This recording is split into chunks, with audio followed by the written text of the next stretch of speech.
Let's go, Bears.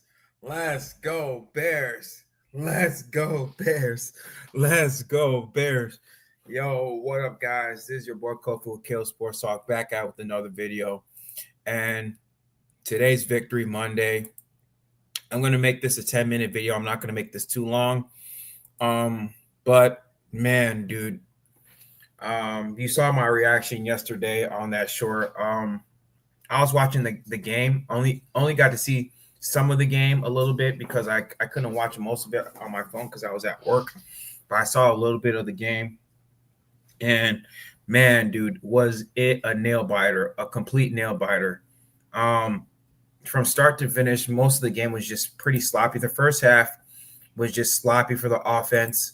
Max Crosby was just literally just destroying our game plan. I don't know what it is, but it just seemed like Max Crosby kind of knew what we were going to do. Like he just knew exactly what type of plays that the Bears were going to run. That batted down pass that he had to Caleb Williams to get that interception. Like the dude was just literally all over the field in the first half. And that was like one of the most dominant, like literally first halves I've seen out of a defensive player since Khalil Mack, bro. Like, yeah, since Khalil Mack, since that game in 2018 when Khalil Mack literally dominated the first half of the Packers and Green Bay game, like his first game. Like that's the most dominant I've seen out of a defensive player. But the Bears were able to make some adjustments, like in the second half. Like literally the first half, we couldn't get the run game going. And speaking of the run game, what's up, Jonas? How you doing, bro? Speaking of the run game, we really need to do something about this run game. Either trade for a running back or use Kyle Monangai, because don't get me wrong. I mean, DeAndre Swift, he was trying hard. Like, literally, he was trying hard. But, like, he's not a bell cow back. I've been saying this time and time again. The Chicago Bears need to address the running back position. A lot of people are saying, oh, we're good at running back. Oh, we're good at running back. No, we're not good at running back. You saw what happened last year on 2024 when our run game was terrible. Our run game last year was terrible. The previous year when we had Justin Fields, the reason why our run game looked good because Justin Fields is a running back. Literally, he's a running quarterback. And you're definitely seeing this year that we do not have a running back. You could have used Khalil Herbert. I don't know why Poles traded Khalil Herbert. You could have kept Khalil Herbert. You could have kept David Montgomery, but you wanted to keep DeAndre Swift because you think he's some type of bell cow back. No, he's not. You could have gotten a Marion Hampton. You could have gotten Cam Scatterboo. But no, you didn't. And also, speaking of our tackles, Braxton Jones got benched way through, I think in the second half, he got benched for Theo Benedict because he was just getting like literally like some linebacker was just killing him. I don't know what was going on, but Braxton Jones, he's still dealing with the same issues. He's still dealing with the same issues always. And I'm glad Ben Johnson was able just to bench him for Theo Benedict. And of course, Ozzie Trapilo played. He played right tackle because, of course, Darnell Wright was hurt. He was serviceable. He was pretty good. He was really good for most of the second half. Now, speaking of the second half, I want to talk a little bit about Caleb Williams because Caleb Williams was clutch, man. Caleb Williams is a clutch player. I mean, this is no surprise to me. He's done this all last year. He did it against Minnesota in our first matchup. He did it against the Detroit Lions' second matchup. Well, during the Thanksgiving game, he did it against Green Bay. He did it against Washington. And most of the time, guess what? We always lose. Now, going into this game, we were down. I believe we were down 24-19. At that point, I think the previous drive, Raiders, they got a field goal because literally they're just moving the ball up and down the field. Ashton Genty had a monster game. He had a monster game. that day. He had like let me check. He had 21 carries for 138 yards, 2 receptions for 17 yards, and like he was averaging 6.6 yards per carry. Overall, their rushing was like 240 yards. Like literally, I think their rushing was 240 yards, bro. Like that's not right, bro. That's terrible. That's really terrible. And that's something we got to clean up. We got to clean up our run defense because our run defense played terribly that game. We couldn't get no pass rush. Like Geno Smith was literally standing all day in the pocket. Dio Dangbo, Javon Dexter, our front four, Javon Dexter, Andrew Billings, and of course Montez Sweat, our highest paid player. Montez Sweat, I'm looking at you, man. I'm looking at you, bro, because you're supposed to be our highest paid player, and you're really not doing nothing. Like I saw parts of the game, and the dude is getting blocked one-on-one by, some tackles, and he's still not making any type of moves in order to get past the quarterback, to get past the lineman. Like literally, the linemen are just manhandling him. Now I get it. Some people tell him, "Oh, he gets double teamed." Okay, I get it, but you're getting paid money. You're getting paid money to get to the quarterback, and you're not doing that. You're not even barely getting any pressure, bro. No QB hits, nothing. And that was a big problem. Like, thankfully, Geno Smith was able to throw 3 interceptions, bro.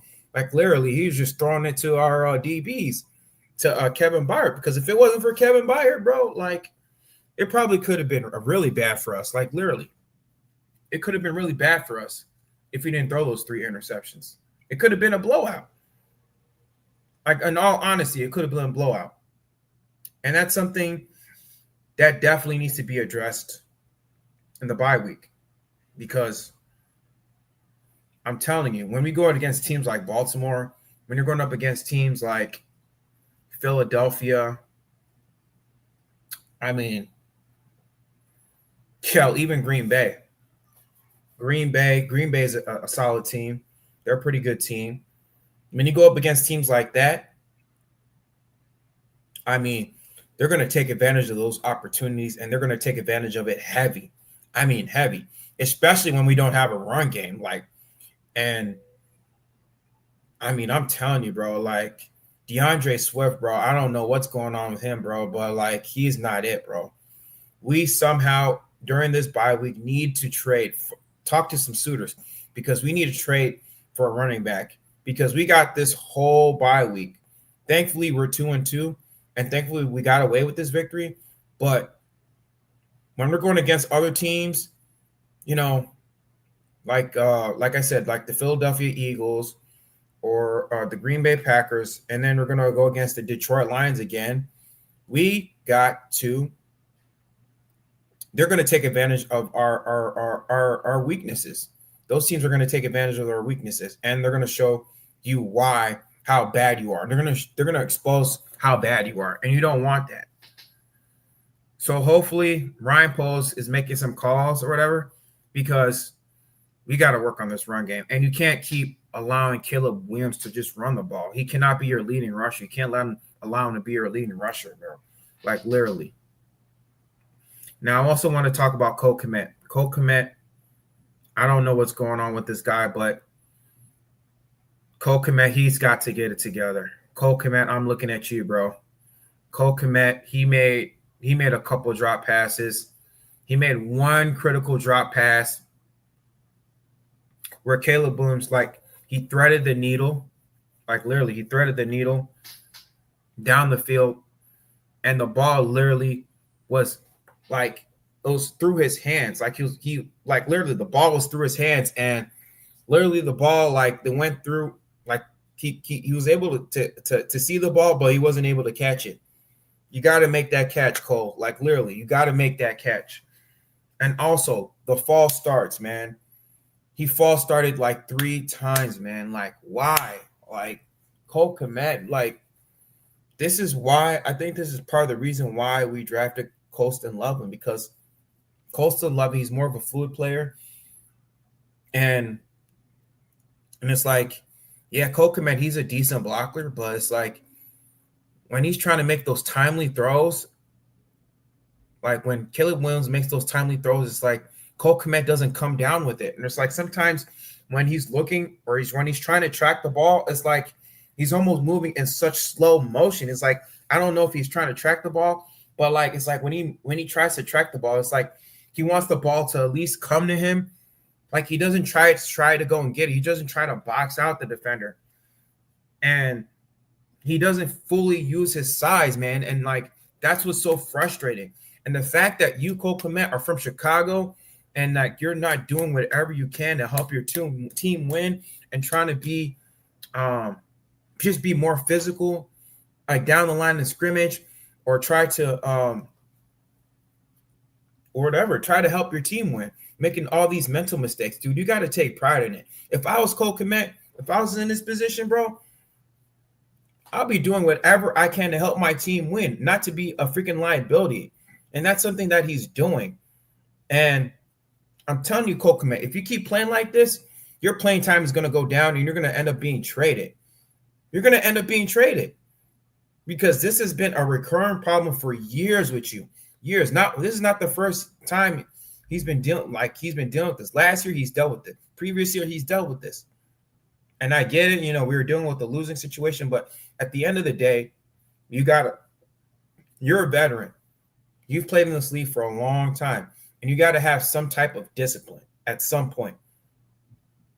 You got to have some type of discipline at some point, man. So I'm looking at you, Cole Kmet. Another thing, I want to give the special teams credit, man. Special teams.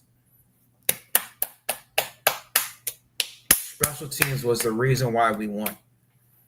I want to give credit to Cairo Santos. Cairo Santos, if it wasn't for him, we wouldn't have won this game. He was 4 for 4. He accounted for 12 points this game. Cairo Santos is a big proponent of us winning the game. Proud of him. And, of course, Josh Blackwell. I mean, what can I say? Josh Blackwell made one of the most critical plays of the game. Tucker Carlson was literally going to make a field goal. I thought he was going to make a field goal, but when they were able to snap it, when Josh Blackwell was able to get around the line and was able to lift his hands up and throw his hands up and block the field goal, I was like, oh my gosh, bro. I was like, oh my gosh. I mean, the number of blocked field goals that happened the last 2 weeks is just insane, bro. Like, and in situations like this never goes the Bears' way. Like, literally. Like, I was already prepared mentally to already lose this game. Like, literally. I saw that the Raiders are moving the ball downfield. They're already in field goal range. Tucker Carlson it's not Tucker Carlson. What's his name? Their kicker. Daniel Carlson. I'm sorry, bro. I said Tucker Carlson, bro. Daniel Carlson. He has a big leg.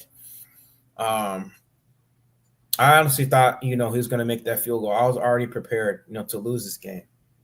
But when Josh Blackwell made that critical play, dude, I went crazy, bro. I literally went crazy. I was screaming all throughout my neighborhood. People heard me.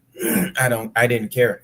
I didn't care at that point because, man, if you understand being a Bears fan, the last, 4 or 5 years, the last 4 or 5 years, I've been on YouTube and been making content and just been seeing mediocrity year after year, coming back on YouTube year after year, making YouTube, trying to, be optimistic about your team. People were in my position, they probably would have stopped YouTube. But I've been doing this for 5 years, bro, almost 5 years, dude. And I've seen a lot of bad Bears football. I mean, a lot of mediocre Bears football, bro. I've seen them go be the worst team the last 3-4 years. I've seen Aaron Rodgers saying, I own you, I mean, I've seen a lot of bad Bears football. And not just me making YouTube, but just our overall fandom, of being a Bears fan. I've seen a lot of bad Bears football. And just to see this go our way, man, it just felt well deserved. And Ben Johnson believing in his teammates, giving them the confidence that they need in order to win this game is just, man, priceless. But guys, man, I'm just happy for this win. Victory Monday. And yeah, man, I'm just really happy right now. I'm just trying to just bask it all in. Now, on to the bye week. Like I said, we got to address a couple of stuff.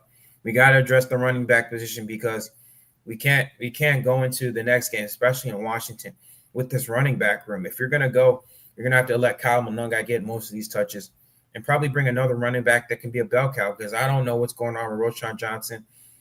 Roschon Johnson just probably is not cutting it right now, but they need to trade for a running back as soon as possible because in order for this offense to work, you got to have a really good running game, a competent running game. If you want Ben Johnson's offense to work, like I said, you're gonna have to have a good, competent running game, because that's what his game his game is predicated off of, a good run game, a steady run game. That's how he did it in Detroit. That's how he was so successful in Detroit. So I hope Ryan Poles is making some calls to some teams in order to trade for some running backs because God knows we need it, bro. God knows we definitely need it, man. But anyway, guys, that's all that I have for you guys today, man. Victory Monday. I'm happy the Chicago Bears win. Stay tuned tomorrow because I will be streaming the Chicago Cubs game. I will be streaming, the Cubs game against the Padres. So stay tuned for that. I don't know if I'm going to be streaming today because I am a little bit tired and I got to do some work right now, and I got to work tonight. I will catch a little bit of the game for the Jets Monday night game, but that's all that I have for you guys today. But as always, guys, bear down, and I'll see y'all later. All right, guys. Peace.